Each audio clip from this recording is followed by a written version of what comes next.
Halo sahabat semua, jumpa lagi bersama saya. Ya, di kesempatan kali ini saya akan mereaction satu buah video beberapa wilayah Malaysia yang ingin bergabung dengan Indonesia ya sahabat. Dan jika sahabat semua penasaran, jom kita tengok ya. Halo Razobers, kalian lagi nonton ditemenin sama Arjuna nih. Mungkin selama ini yang kita tahu banyak daerah yang ingin memisahkan diri dengan Indonesia ya, karena konflik tertentu atau ketidaksesuaian ideologi. Namun ternyata ada daerah yang malah ingin bergabung dengan Indonesia loh guys. Berikut ini ada beberapa daerah yang ingin bergabung dengan Indonesia. Sebelum lanjut videonya, bagi kalian yang belum subscribe, klik dulu tombol subscribe di bawah video ini. Mari kita bagi pengetahuan dan hal seru lainnya yang ada di dunia ini.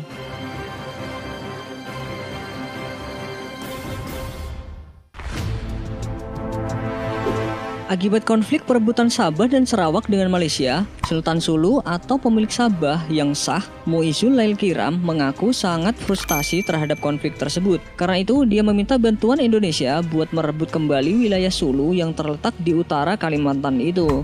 Untuk makluman, pagi ini jam lebih kurang 10 pagi pergi ke kawasan di mana perlu memperketatkan dukungan.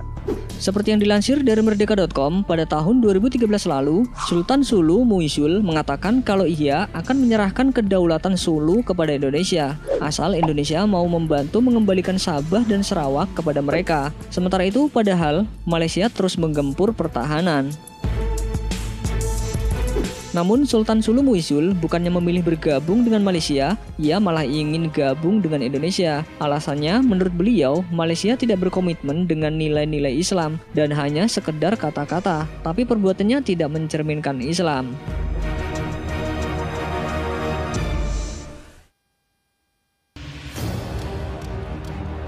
Selama ini, seperti yang kita ketahui, Indonesia dan Malaysia sering cekcok dan membuat hubungan dua negara kian panas. Namun meski demikian, hubungan Indonesia dan Malaysia di masa lalu pernah sangat baik. Bahkan Malaysia pernah memiliki keinginan untuk menjadi satu dengan Indonesia. Salah satunya yaitu Malaysia sama-sama berjuang ingin merdeka. Saat Jepang membentuk peta dan Gyugun, orang Malaysia pun melakukan hal yang sama. Salah satu pimpinan Gyugun paling terkenal dari Malaysia adalah Ibrahim Yaakob. Ia adalah orang yang sangat ingin menyatukan Malaysia dengan Indonesia. Di Malaysia, dia adalah milisi nasionalis yang sangat mengagumi sepak terjang dari Soekarno.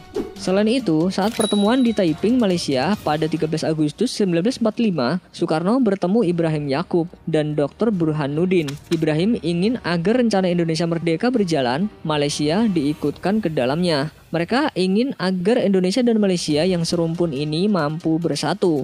Mendengar keinginan ini, Soekarno jadi terharu. Ia berjanji dan bertekad akan memerdekakan Malaysia bersama dengan Indonesia.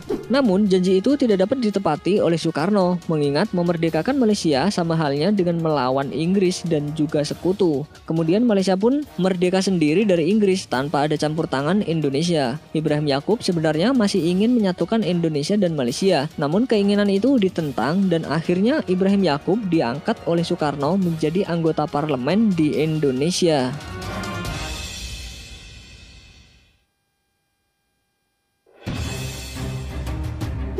Sebagai mantan wilayah Indonesia, rakyat Timor Leste mempunyai ikatan yang kuat dengan Republik Indonesia. Bahkan setelah Presiden Jokowi berkunjung ke negara tersebut pada 26 Januari 2016 lalu, mereka sangat terkesan dan ingin kembali menjadi bagian dari Indonesia. Tapi tadi saya dibatasi waktu, hanya 7 menit. Jadi kalau lebih dari itu, pesawatnya katanya tidak. Tokoh Timor Leste, Xanana Gusmao, juga pernah mengatakan sebaiknya Timor Leste bergabung kembali dengan Indonesia karena bisa mensejahterakan. Terlebih lagi, para elitnya sudah menjadi raja-raja kecil. Setelah lepas dari Indonesia, Timor Leste pun tidak beranjak dari kesejahteraan dan kemakmuran sebagaimana yang dijanjikan para elitnya dulu. Dalam kunjungan ke negara itu, Presiden Jokowi juga membahas masalah perbatasan yang masih diperdebatkan kedua negara. Namun terlepas masalah itu, hubungan baik antara Indonesia dan Timor Leste masih tetap terjalin.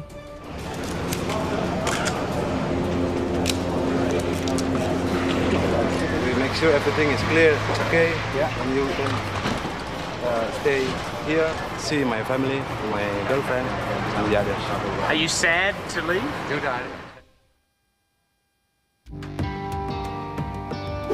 Dalam sejarah perjalanan bangsa Indonesia, tentunya banyak perubahan konstitusi yang terjadi. Salah satunya sebelum resmi menjadi negara kesatuan, Indonesia merupakan negara federal, layaknya sistem konstitusi negara barat. Maka dari itu muncullah BFO atau Badan Permusyawaratan Federal yang merupakan himpunan dari negara-negara boneka yang diciptakan oleh Belanda.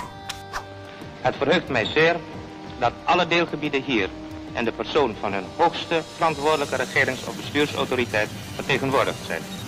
BFO sendiri di Indonesia berjumlah 15 negara. Himpunan ini dibangun dengan tujuan untuk memecah belah Indonesia karena Belanda ingin terus mempertahankan pengaruhnya. Namun pada tahun 1949, mereka melakukan perundingan dan dilanjutkan ke Konferensi Meja Bundar atau KMB.